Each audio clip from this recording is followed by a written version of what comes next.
o acesso, o acesso à justiça envolvendo conflitos atrelados a situações de controvérsias de particulares, ou seja, dois indivíduos que são particulares, que se envolvem em algum em alguma situação de conflito,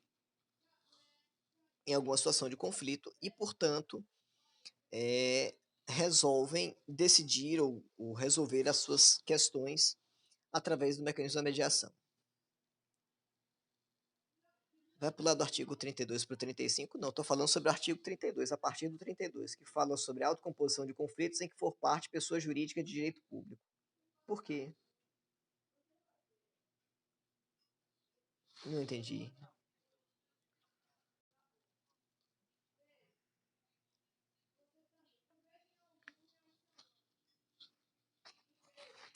Então a gente identifica, que a atividade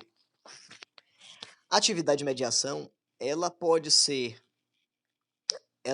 desempenhada, ela pode ser desenvolvida tanto em situações atreladas a conflitos entre os particulares, como ela também pode ser desenvolvida em situações em que, de forma direta ou indireta, a administração pública estará presente, certo?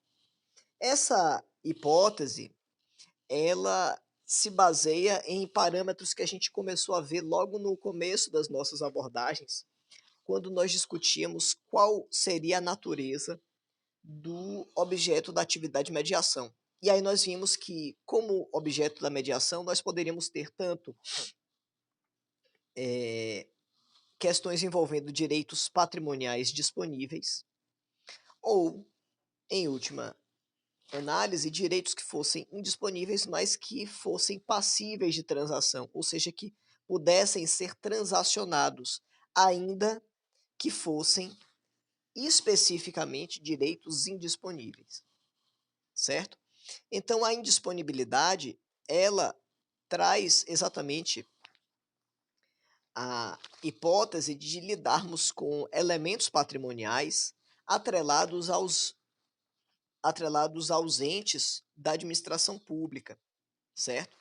Em que nós temos, em algumas situações, conflitos em que a administração é parte, e aí esses conflitos podem ser de duas naturezas distintas, em que a administração ela está em uma situação de conflito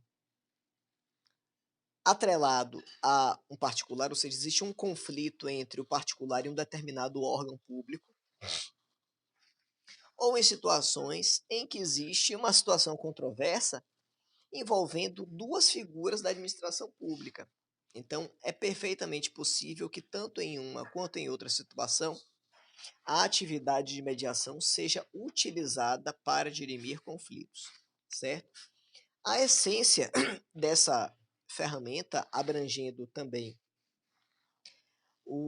as figuras da administração pública, é exatamente a implementação do nosso já conhecido sistema multiportas, que garante que a promoção do acesso à justiça e as ferramentas que nos levam à resolução de conflitos, que permitem que os conflitos sejam resolvidos de forma não direcionada a uma atividade estritamente jurisdicional, elas devem, elas devem contar com um rol grande de possibilidades.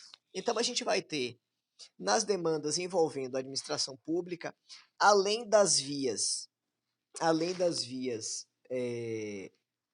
judiciais convencionais, a possibilidade também de termos as ferramentas de mediação para serem utilizadas, para que o conflito seja dirimido, para que a situação controversa seja resolvida sem a necessidade de se buscar o poder judiciário, certo?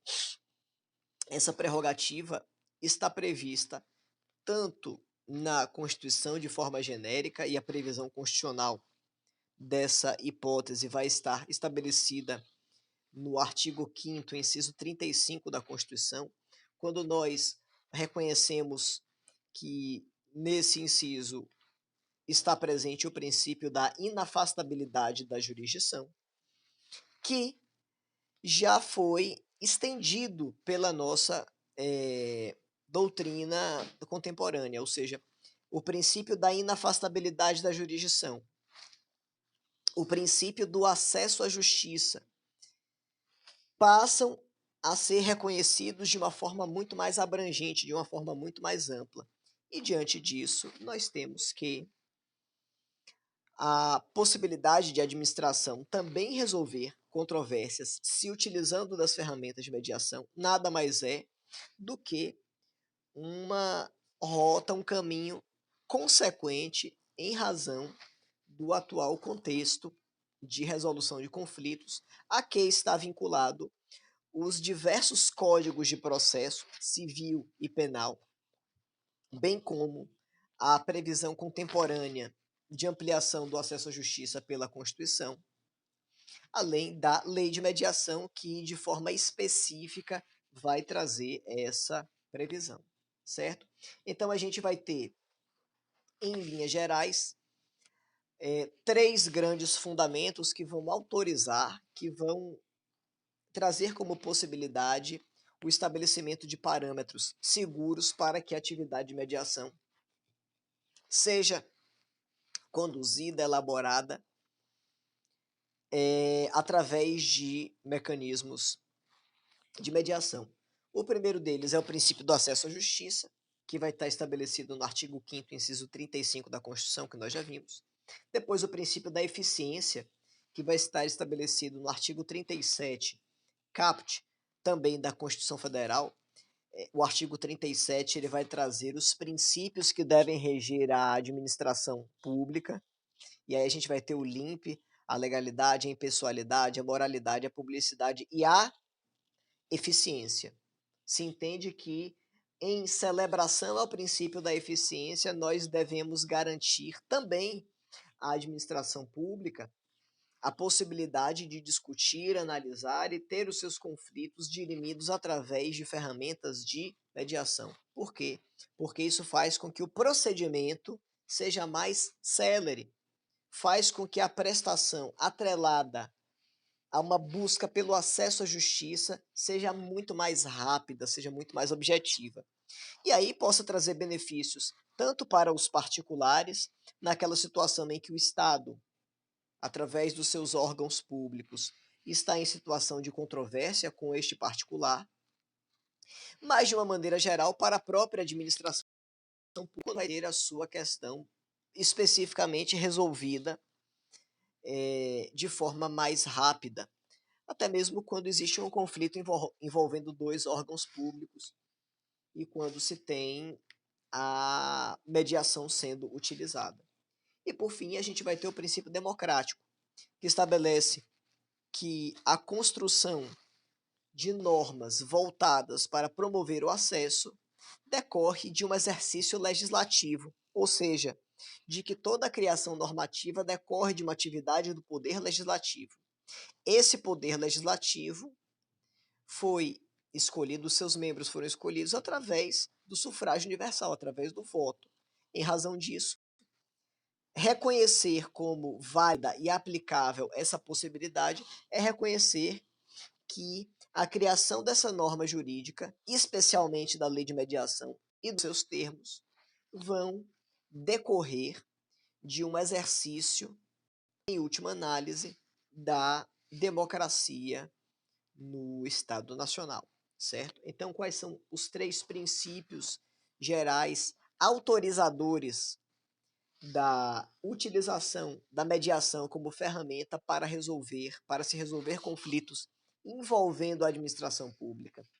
O princípio do acesso à justiça, o princípio da eficiência, que está previsto no artigo 37 da Constituição, e o princípio democrático, que reconhece toda a construção da lei de mediação, envolvendo, logicamente, os órgãos públicos, os diversos órgãos públicos atrelados aos entes políticos, é uma possibilidade reconhecida por lei e chancelada pelo Código de Processo Civil, e, em última análise, pela Constituição também, em razão do sistema multiportas que foi implementado igualmente no nosso ordenamento jurídico.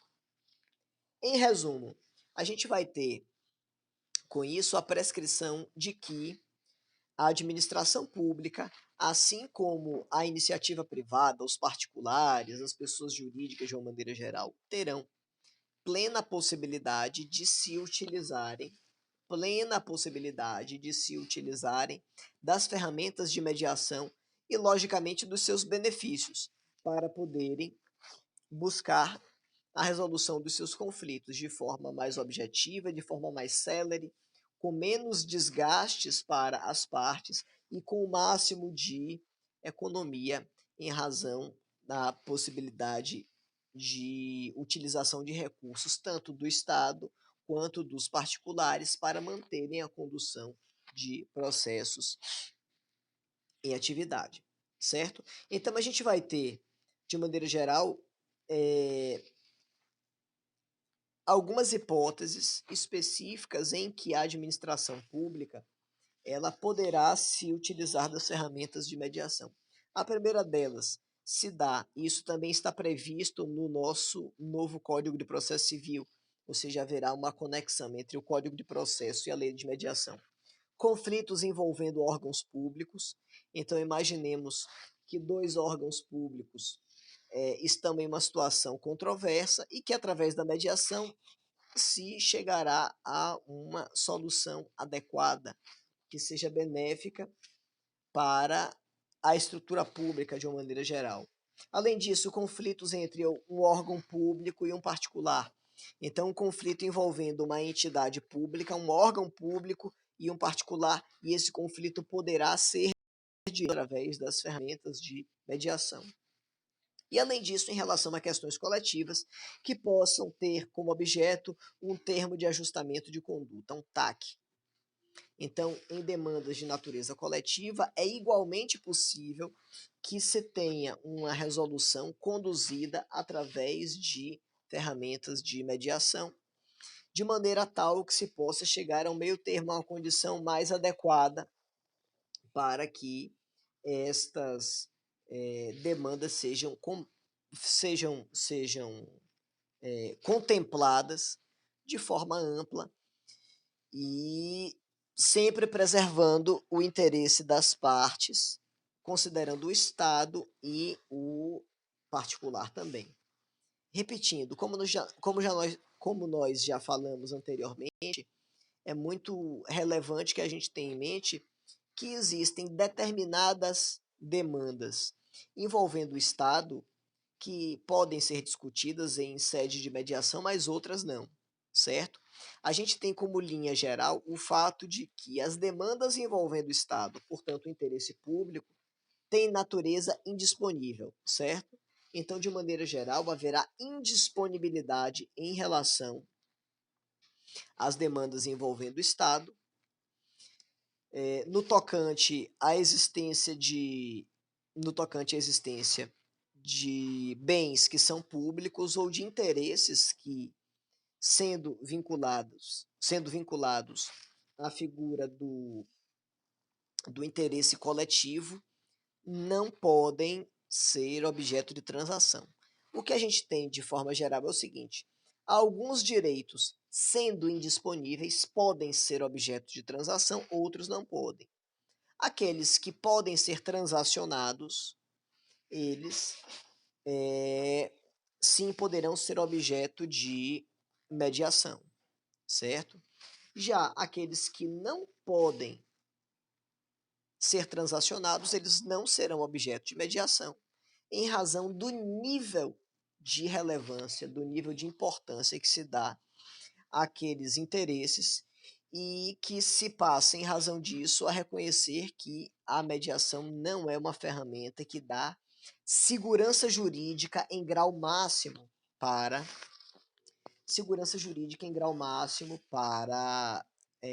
os interesses da própria administração pública, certo? Ou seja, em linhas gerais, os direitos atrelados ao Estado e os bens a ele inerentes são indisponíveis. Mas essa indisponibilidade, ela está muito mais ligada à necessidade de observância a preceitos de legalidade para que cada passo seja conduzido, certo? Então, você pode eventualmente realizar uma transação jurídica de um bem indisponível? Pode, desde que você siga estritamente aquilo que a lei prescreve para tal, certo? Os bens públicos, portanto, são indisponíveis, mas alguns são passíveis de transação jurídica e outros não. Aos que são passíveis de transação jurídica, nós temos a possibilidade de se resolver uma situação em que o Estado detém prerrogativas para se posicionar, mas temos que verificar, temos que discutir se existe um interesse mais consistente nesse sentido. Conflito entre público e particular que não pode ser objeto de mediação. Por exemplo, a gente vai ver um pouquinho mais para frente,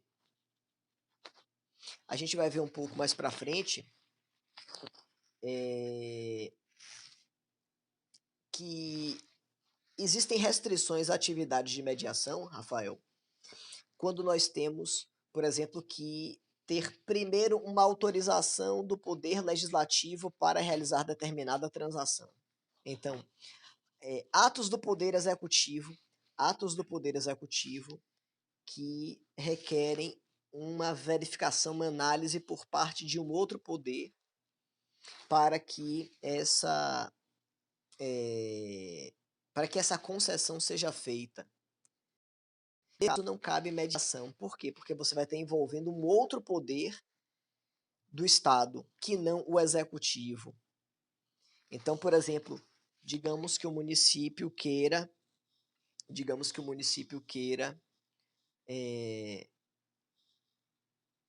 realizar a alienação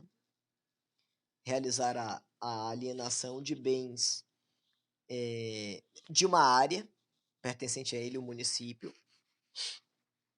porque se caracteriza como um bem dominical e que, portanto, o Estado não tem interesse em mantê-lo.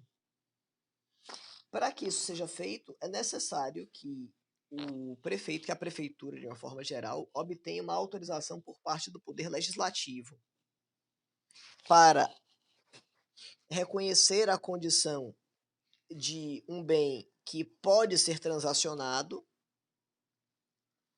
e somente depois que seja feita uma alienação através de um procedimento formal específico, que nesse caso pode ser uma mediação. Nesse caso não pode ser uma mediação. Por quê? Porque está envolvendo o poder legislativo.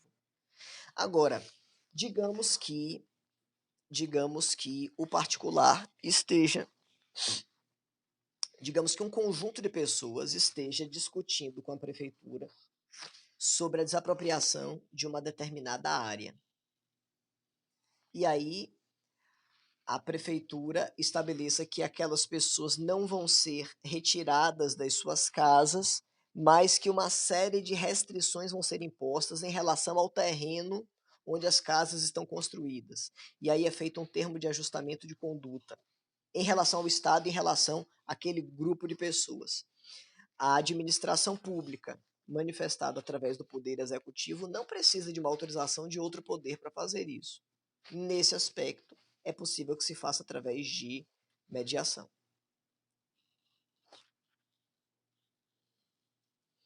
Uma ação fiscal, por exemplo, não pode ser objeto de mediação. Depende da circunstância. Em princípio, pode. A gente vai encontrar, inclusive depois, alguns desdobramentos tratando de temáticas afetas ao direito tributário, em que as próprias demandas envolvendo a fazenda pública, sobretudo em questões tributárias, elas podem ser discutidas através de mediação e nós vamos ter as hipóteses de suspensão da prescrição observando o Código Tributário Nacional. Mas sim, em princípio é possível, Rafael. Mas é claro que caso caso se evidencie algum tipo de ilícito na condução desse procedimento, o gestor público ele pode responder, por exemplo, uma ação de improbidade administrativa. Existem uma série de aspectos que podem e que devem ser apurados. Então vamos ver hipoteticamente uma situação em que o prefeito de determinado município tem interesse em capitanear votos e alardeia que vai promover uma série de medidas no sentido de reduzir a metade ou de deixar de cobrar determinados impostos municipais para que dessa maneira ele possa angariar votos para uma possível reeleição. Todos os atos praticados por esse gestor, inclusive no sentido de dispor de patrimônio público ou de direitos que seriam atinentes ao município, tudo isso vai ser apurado. Tudo isso tem que ser apurado, tem que ser verificado. Então, os atos direcionados nesse sentido podem ser objeto de uma análise dos tribunais de contas, do próprio Poder Legislativo, que tem a prerrogativa de fazer a fiscalização dos atos do chefe do Executivo, por aí vai. Beleza? Vamos fazer a leitura do nosso artigo 32, que já começa a tocar nesses aspectos. Deixa eu colocar aqui. Artigo 32. A União, os Estados, o Distrito Federal e os municípios poderão criar câmaras de prevenção e resolução administrativa de conflitos no âmbito dos respectivos órgãos da advocacia pública, onde houver. Com competência para. A gente vai falar sobre a competência. Mas vamos fazer uma análise rapidinha sobre esses fundamentos do caput do artigo 32. Ele vai falar que os entes da administração pública, os entes políticos, União, Estado, Distrito Federal e municípios, poderão criar câmaras de prevenção e resolução administrativa de conflitos. Então, primeira informação para você registrar. Os entes públicos não são obrigados a criar. Eles podem. Existe a prerrogativa, existe a possibilidade, mas existe a obrigatoriedade para isso? Não, não existe. Então, se tem na lei a possibilidade das figuras da administração pública criarem essas estruturas, mas lógico, isso vai depender diretamente da capacidade econômica, da estrutura, ou seja, cada uma dessas figuras terá que mensurar, terá que verificar se de fato tem ou não condições e interesse de fazê-lo, certo? Então, essas figuras da administração pública, elas poderão criar essas câmaras de resolução e de prevenção administrativa de conflitos. No âmbito dos respectivos órgãos da advocacia pública, significa dizer que quem deverá conduzir, quem deverá orientar e estruturar esses centros de resolução administrativa de conflitos vão ser as procuradorias. As procuradorias municipais, as procuradorias estaduais ou a advocacia da União, certo? No âmbito dos municípios, as procuradorias municipais, no âmbito dos estados, as procuradorias dos estados, e no âmbito da União, a advocacia da União, ou seja, os representantes jurídicos desses entes políticos é que têm a prerrogativa prevista em lei para estruturar estas unidades, vírgula, se houver interesse da entidade pública, certo? Então, não há uma obrigatoriedade, os entes da administração pública poderão caso queiram criar tais estruturas. E a competência será para quê? Em primeiro lugar, dirimir conflitos entre órgãos e entidades da administração pública, em situações em que muitas vezes você tem conflitos de caráter interno entre órgãos da própria administração, situações controversas, utilização de patrimônio, direcionamento de receita, enfim. É possível que esses órgãos sejam utilizados para resolver conflitos no âmbito interno da própria administração.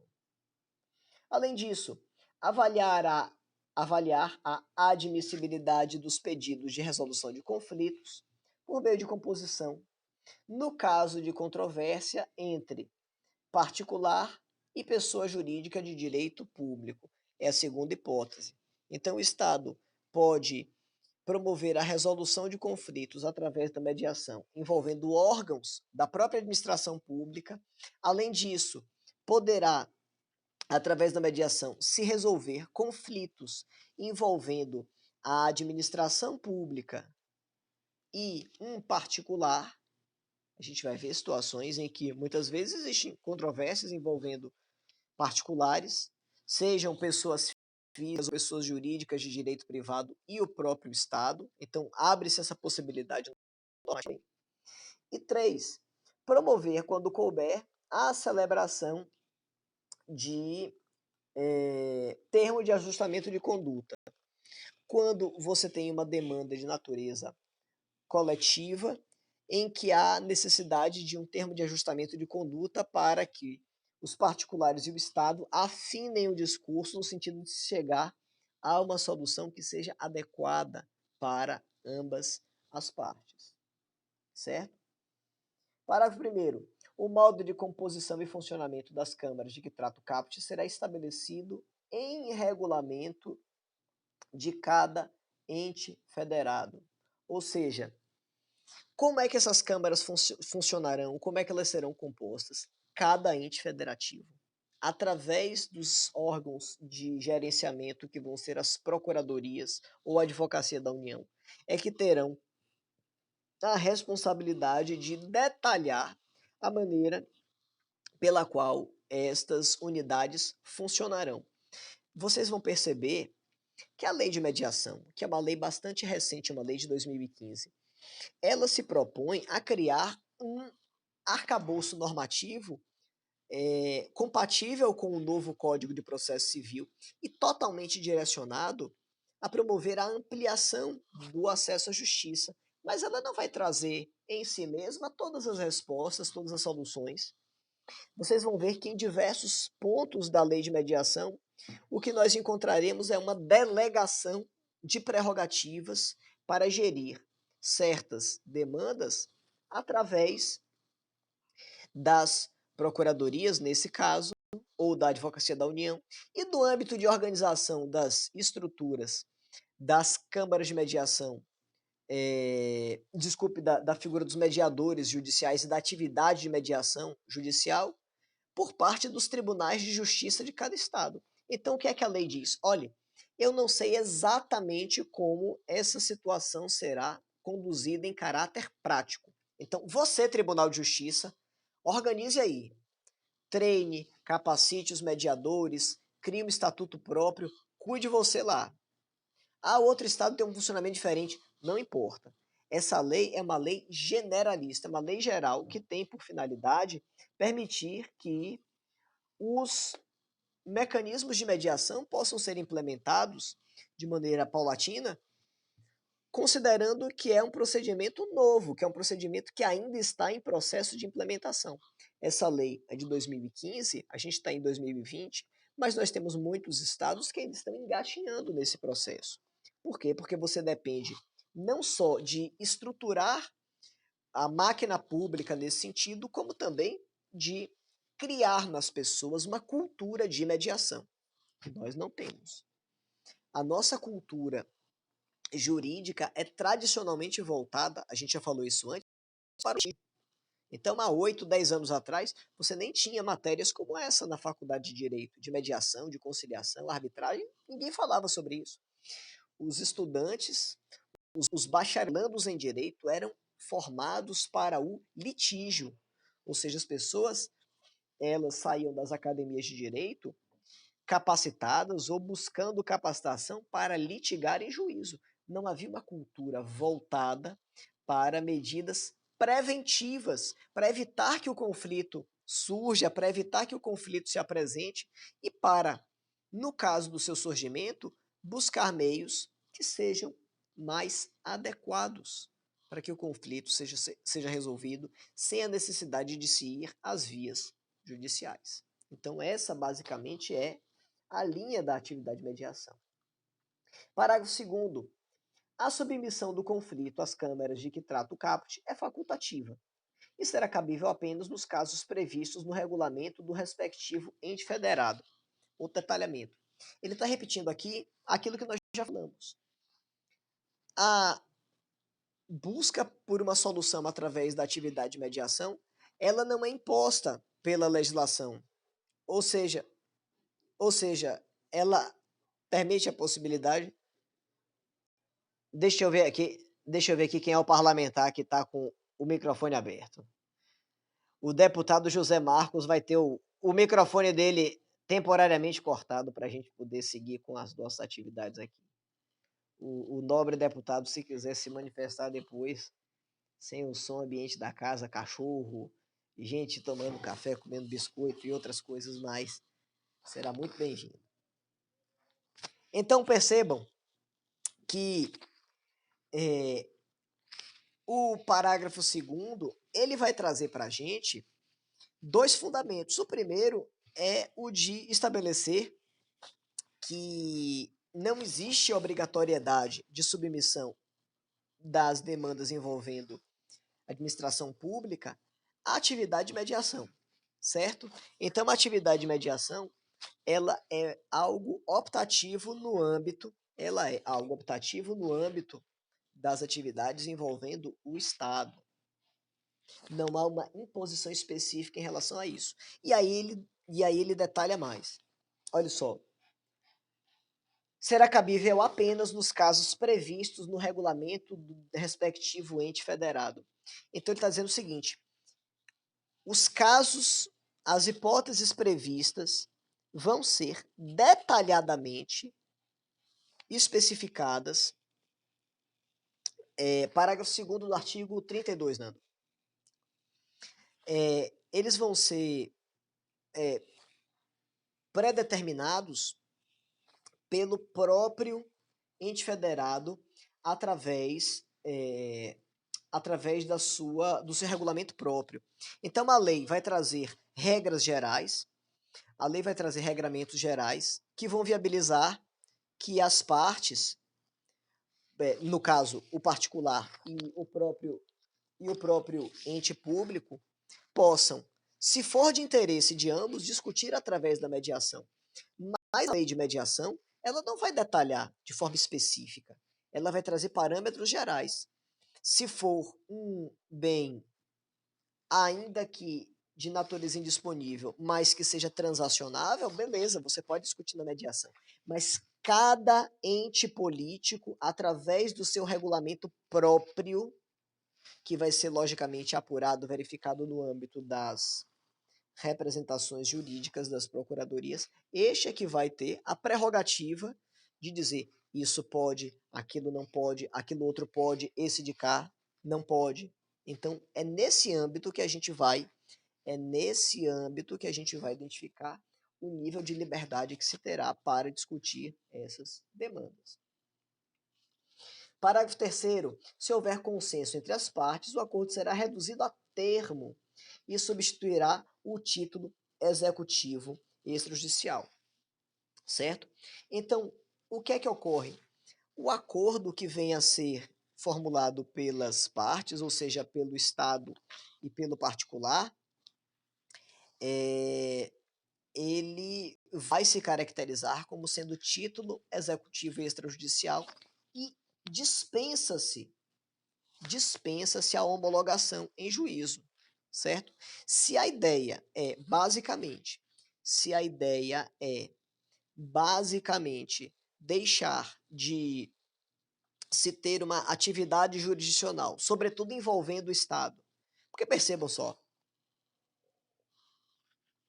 quando a gente fala, quando a gente fala sobre, quando a gente fala sobre atividade de mediação, um dos mecanismos mais importantes que a gente vê, e uma das grandes vantagens vão ser exatamente qual?